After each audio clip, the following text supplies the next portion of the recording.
ఇప్పుడు సింహరాశి గురించి తెలుసుకుందాం. ఈ రాశి వారికి కొంచెం ఈ వారం రుణ ఒత్తిళ్ళు అనేటటువంటివి ఎక్కువగా ఉండబోతున్నాయి. అయితే సమయానికి ధనం చేతికందుతుంది. ఆ ధనం అందినటువంటి డబ్బు కరెక్ట్‌గా సద్వినియోగం కాదు. అనవసరమైన ఖర్చులు చేయాల్సినటువంటి పరిస్థితులు, ఖర్చు పెట్టాల్సిన పరిస్థితులు ఏర్పడుతుంటాయి.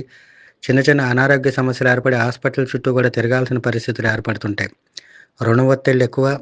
లేనిపోని రుణాలు మంచికి పోతే చెడెదురై నెత్తి మీద పడతాం.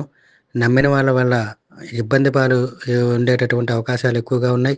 ప్రతి విషయంలో ఒకటికి 2 సార్లు ఆలోచించి నిర్ణయాలు తీసుకోవాలి.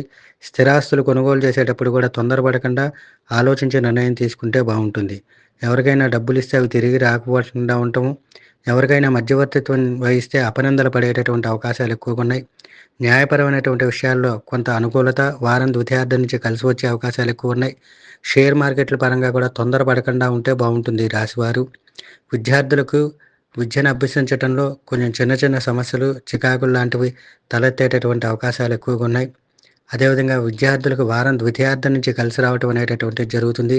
విదేశాలు వెళ్ళాల్సినటువంటి వారికి కూడా కొంచెం ప్రతికూలమైన వాతావరణం కనిపిస్తున్నది. రాజకీయ నాయకులకు కూడా అపనిందలు పడే అవకాశాలు ఎక్కువ ఉన్నాయి. వ్యాపారస్తులకు లాభాలు గడించే అవకాశాలు ఎక్కువగా ఉన్నప్పటికీ పార్ట్నర్షిప్ బిజినెస్ చేసేటటువంటి వారి తొందరపాటు అనేటటువంటిది పనికిరాదు.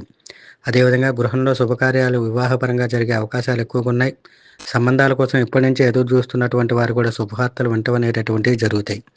ఏదేమైనా ఈ రాశి వారికి ఎక్కువగా అనారోగ్య సమస్యలు, రుణ బాధలు, లేనిపోని నెత్తి మీద పడటం, మధ్యవర్తిత్వం వల్ల సమస్యలు, అపనిందలు పడేటటువంటి అవకాశాలు ఉన్నాయి కాబట్టి ప్రతి విషయంలో తొందరపాటు పనికిరాదు. ఈ వారం ముఖ్యమైనటువంటి విషయాలు వాయిదాలు వేసుకుంటే బాగుంటుంది. కనుక ప్రతినిత్యం గురుగ్రహ కవచం పారాయణగా చేయటం, అదేవిధంగా శ్రీ వెంకటేశ్వర స్వామి వజ్రకవచ స్తోత్రం పారాయణగా చేయటం, దీంతోపాటు గోవిందనామాలు వినటము, అదేవిధంగా ఆంజనేయ స్వామికి శనివారం రోజు అష్టోత్తర పూజ, 54 అప్పాలతోటి దండ వేయటం వలన వీరికి ఉండే రుణ ఒత్తిళ్ళ నుంచి బయటపడటము అనేవి జరుగుతాయి. దాంతోపాటుగా లక్ష్మీ నరసింహస్వామికి ఆదివారము, బుధవారము, శుక్రవారము 9 ప్రదక్షిణాలు చేసి ఆవునేయితో దీపారాధన పెట్టి బెల్లం నివేదన పెట్టడం వల్ల కూడా వీరికి ఉండేటటువంటి సమస్యల నుంచి బయటపడటం అనేటటువంటివి జరుగుతుంది.